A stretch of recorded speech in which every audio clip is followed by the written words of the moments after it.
বিসমিল্লাহির রহমানির রহিম। আল্লাহর প্রতি বানানা হাদিস 11। হযরত সুফিয়ান ইবনে আব্দুল্লাহ সাকাফী রাদিয়াল্লাহু আনহু বলেন, একবার আমি হযরত রাসূল সাল্লাল্লাহু আলাইহি ওয়াসাল্লামের কাছে আরজ করলাম, হে আল্লাহর রাসূল, আমাকে ইসলাম সম্পর্কে এমন একটি চূড়ান্ত কথা বলে দিন, যা সম্পর্কে আপনার পর অন্য অন্য বর্ণনা আল্লাহ ব্যতীত আর কাউকে যেন জিজ্ঞেস করতে না হয়। রাসূল সাল্লাল্লাহু আলাইহি ওয়াসাল্লাম বললেন, আল্লাহর প্রতি বিশ্বাস করেছি, একথা বলো, তার উপর অটল থাকো। মুসলিম। ৫ ওয়াক্ত নামাজ। হাদিস ১২।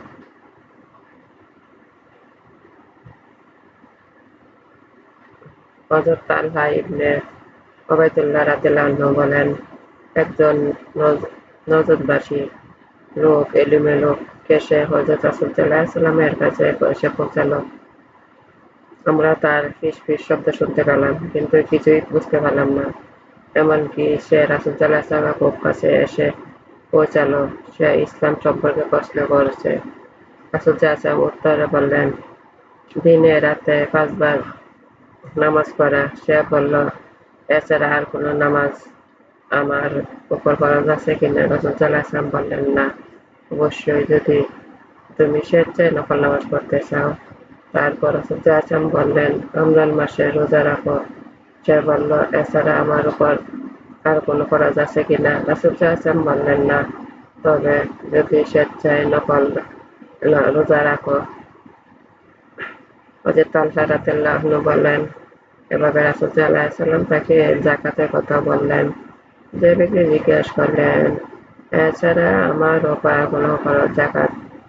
কোনো জাকাত আছে কিনা? রাসূল সাল্লাল্লাহু আলাইহি ওয়াসাল্লাম বললেন, না, কিন্তু যদি ইচ্ছে করো দান করতে পারো। হযরত তালহা রাদিয়াল্লাহু আনহু বলেন, তারপর সে কথা বলতে বলতে চলে গেলেন, আল্লাহর কসম, এটার পর আমি কিছু বেশিও করব না এবং এটার চেয়ে কমও করব না। রাসূল সাল্লাল্লাহু আলাইহি ওয়াসাল্লাম বললেন, মুক্তির সাফল্য লাভ করল যদি সে সত্য বলে থাকে। বুখারী ও মুসলিম। জিহাদ তাদের বিরুদ্ধে যারা আল্লাহ রাসূল হুকুম মানে না। হাদিস ১৩। হযরত আব্দুল্লাহ ইবনে উমর রাদিয়াল্লাহু আনহু বলেন, রাসূল সাল্লাল্লাহু আলাইহি ওয়াসাল্লাম বলেছেন, আমি মানুষের সাথে যুদ্ধতে অধিষ্ঠিত হয়েছি যে পর্যন্ত না তারা ঘোষণা করে আল্লাহ ছাড়া কোনো মাবুদ নেই, মুহাম্মদ সাল্লাল্লাহু আলাইহি ওয়াসাল্লাম আল্লাহর রাসূল, এবং নামাজ কায়েম করো, যাকাত প্রদান করো, তখন তারা এরূপ করবে। আমার পক্ষ থেকে তাদের জান মাল নিরাপদ থাকবে। কিন্তু ইসলামের বিধান অনুযায়ী যদি কেউ দণ্ড পাওয়া উপযোগী কোনো অপরাধ করে, তবে জানো, জান-মালের দণ্ড হবে। তাদের বিচারের ভার আখিরাতে আল্লাহর উপর ন্যস্ত রইল। তিরমিজি, বুখারী, মুসলিম উভয়ে বর্ণনা করেছেন, তবে মুসলিম ইসলামের বিধান অনুযায়ী ব্যাখ্যাতে উল্লেখ করেননি। রাসূল সাল্লাল্লাহু আলাইহি ওয়াসাল্লাম এর সুপারিশ রয়েছে প্রত্যেক মুসলমানের উপর। হাদিস ১৪। হযরত আনাস রাদিয়াল্লাহু আনহু বলেন, রাসূল সাল্লাল্লাহু আলাইহি ওয়াসাল্লাম বলেছেন, যে ব্যক্তি আমার মতো নামাজ পড়ে, আমার কিবলা হিসাবে গ্রহণ করে আমাদের জবাহ করা পশু বস্তু খায়, সে অবশ্যই মুসলিম। তার জন্য আল্লাহ তার রাসূলের প্রতিশ্রুতি রয়েছে। সুতরাং তোমরা আল্লাহর ওয়াদা ভঙ্গ করো না। বুখারী। আল্লাহ তার রাসূল সাল্লাল্লাহু আলাইহি ওয়াসাল্লাম এর নিয়মে কম বেশি করা যাবে না। হাদিস ১৫। হযরত আবু হুরায়রা রাদিয়াল্লাহু আনহু বলেন, একদিন রাসূল সাল্লাল্লাহু আলাইহি ওয়াসাল্লামের কাছে একজন বেদুইন এসে বলল, হে আল্লাহর রাসূল, আমাকে এমন একটি কাজের সন্ধান দিন যা সম্পাদন করলে আমি বেহেশতে যেতে পারি। তবে রাসূল সাল্লাল্লাহু আলাইহি ওয়াসাল্লাম বললেন, আল্লাহর ইবাদত করতে থাকবে, তার কোনো কিছুকে শরীক করবে না, ফরজ নামাজ কায়েম করবে, নির্ধারিত যাকাত প্রদান করবে, রমজানে রোজা রাখবে। একথা শুনে বেদুইন বলল, আল্লাহর কসম, যার হাতে আমার জীবন রয়েছে, আমি এর চেয়ে কিছু কম বেশি করব না, বেশিও করব না, কমও করব না। আবু হুরায়রা রাদিয়াল্লাহু আনহু বলেন, যখন সে ব্যক্তি চলে গেল, রাসূল সাল্লাল্লাহু আলাইহি ওয়াসাল্লাম বললেন, সে যেন কোনো জান্নাতি দেখে খুশি হতে চায়, সে যেন ওই লোককে দেখে। বুখারী ও মুসলিম। সাহাবীদের প্রতি নির্দেশ। হাদিস ১৬। হযরত আব্দুল্লাহ ইবনে আব্বাস রাদিয়াল্লাহু আনহু বলেন, আমি আব্দুল্লাহ কায়েস গোত্রের এক প্রতিনিধি দল যখন রাসূল সাল্লাল্লাহু আলাইহি ওয়াসাল্লাম এর কাছে এসে পৌঁছালো, তখন রাসূল সাল্লাল্লাহু আলাইহি ওয়াসাল্লাম জিজ্ঞেস করলেন, এরা কোন কওমের লোক অথবা কোন গোত্রের প্রতিনিধি? তারা জবাব দিলেন, আমরা রবিয়া গোত্রের লোক। রাসূল সাল্লাল্লাহু আলাইহি ওয়াসাল্লাম বললেন, তোমাদের গোত্র মোবারকবাদ। তারপর প্রতিনিধি দল দল রাসূল সাল্লাল্লাহু আলাইহি ওয়াসাল্লামকে বললেন, হে আল্লাহর রাসূল, মাহে হারাম ছাড়া অন্য মাসে আমরা আপনার কাছে আসতে পারি না, কেননা আমাদের ও আপনার মধ্যবর্তী স্থলে কাফের মুজার গোত্র অস্ত্র এসব রয়েছে। সুতরাং আমাদেরকে এমন একটি পরিষ্কার নির্দেশ দান করুন যা আমরা আমাদের উপর লোকদের গিয়ে বলতে পারি, যা দিয়ে আমরা সোজা জান্নাতে যেতে পারি। তারা রাসূল সাল্লাল্লাহু আলাইহি ওয়াসাল্লামকে পানীয় সম্পর্কে জিজ্ঞেস করলো। রাসূল সাল্লাল্লাহু আলাইহি ওয়াসাল্লাম তাদেরকে 4টি ব্যাপারে আদেশ করলেন এবং 4টি নিষেধ করলেন। তাদের এক আল্লাহর প্রতি ঈমান আনতে আদেশ করলেন। বললেন, তোমরা জানো কি এক আল্লাহর প্রতি ঈমান আনা কি? তারা উত্তর করলেন, আল্লাহ তার রাসূল ভালো অবগত। রাসূল সাল্লাল্লাহু আলাইহি ওয়াসাল্লাম বললেন, আল্লাহ ছাড়া কোনো মাবুদ নেই। মুহাম্মদ সাল্লাল্লাহু আলাইহি ওয়াসাল্লাম আল্লাহর রাসূল। এ ঘোষণা করা, নামাজ কায়েম করা, যাকাত আদায় করা, রমজান মাসে রোজা রাখা, এছাড়া গনিমতের কুসুম পঞ্চমাংশ জমা দেওয়া। তারপর রাসূল সাল্লাল্লাহু আলাইহি ওয়াসাল্লাম তাদের 4টি শপথের ব্যবহার নিষেধ করলেন।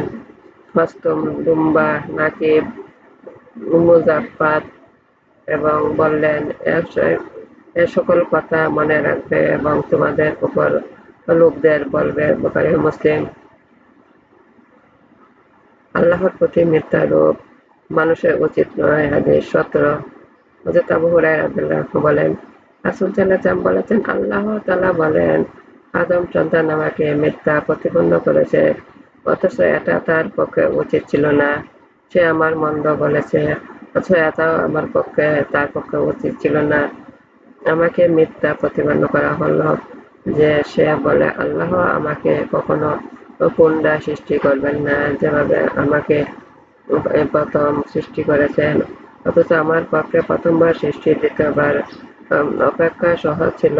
আর আমাকে তার মন্দ বলা হলো যে সে আল্লাহর সন্তান গ্রহণ করেছে, অথচ আমি এক অদ্বিতীয়, সকলের আশ্রয়স্থান, সকলেই আমার মুখাপেক্ষী। আমি কখনো কোনো সন্তান জন্ম দেইনি, আমি কারো জাতও না এবং কেউ আমার সম্পর্ক নয়। আর হযরত আব্দুল্লাহ ইবনে আব্বাস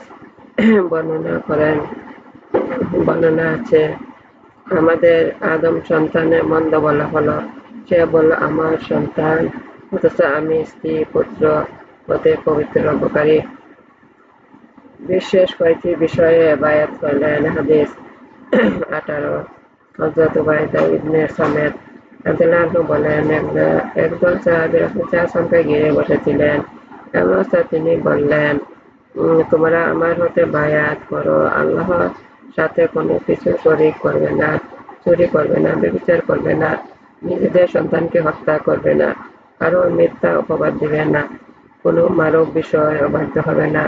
যে ব্যক্তি সকল অঙ্গীকার পূর্ণ করলো তার জন্য আল্লাহর নেক পুরস্কার রয়েছে।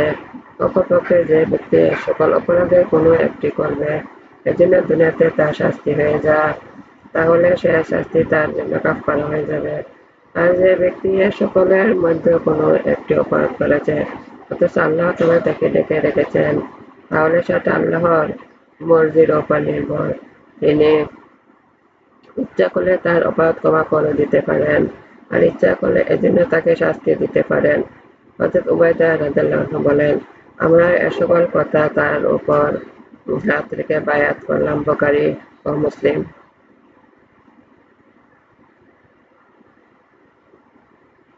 মহিলাদের প্রতি দান খয়রাতের নির্দেশ। হাদিস 19। হযরত আবু সাঈদ খুদরী রাদিয়াল্লাহু আনহু বলেন, একবার বকরা ঈদুল ফিতরের দিন রাবী সন্দেহ হযরত রাসূল সাল্লাল্লাহু আলাইহি ওয়াসাল্লাম ঈদগাহে গেলেন, মহিলাদের কাছে পৌঁছলেন। তারপর বললেন, হে নারী সমাজ, দান খয়রাত করো, কেননা আমাকে অবগত করানো হয়েছে যে দোজখের অধিকাংশ অধিবাসী তোমাদের নারী সমাজ। তারা বলল, কোনো অপরাধ কোন অপরাধে? রাসূল সাল্লাল্লাহু আলাইহি ওয়াসাল্লাম বললেন, তোমাদের প্রতি বেশি ভাবতে নালত করে থাকে, স্বামীর প্রতি অকৃতজ্ঞতা প্রকাশ করে থাকে, যারা বুদ্ধি দিনদারি ও পূর্ণ বেশি মান্য নালত করে থাকে, স্বামীর প্রতি কৃতজ্ঞতা করে থাকে, যারা বুদ্ধি দিনদারিতে অপূর্ণ এমন কেউ বিচক্ষণ বুদ্ধিমান পুরুষের বুদ্ধি তোমাদের কোনো একজন অপেক্ষা অধিগ্রহণ করতে পারে তা আমি দেখিনি।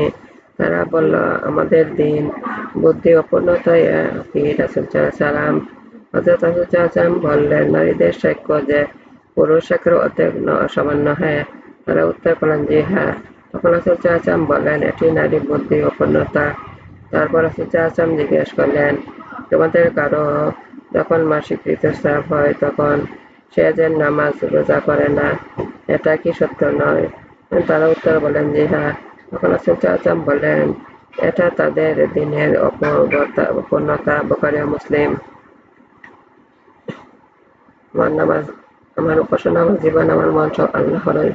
আমি আল্লাহর কাছে আত্মসমর্পণ করছি। হে আমার রব, আমাকে আল্লাহর আনুগত্য পালন, রাসূলের আনুগত্য পালন, আল্লাহর উপদেশ পালন করতে শক্তি দান করুন, দুনিয়া আখিরাতে কল্যাণ দান করুন, দুজকের অগ্নি হতে আমাদের রক্ষা করুন।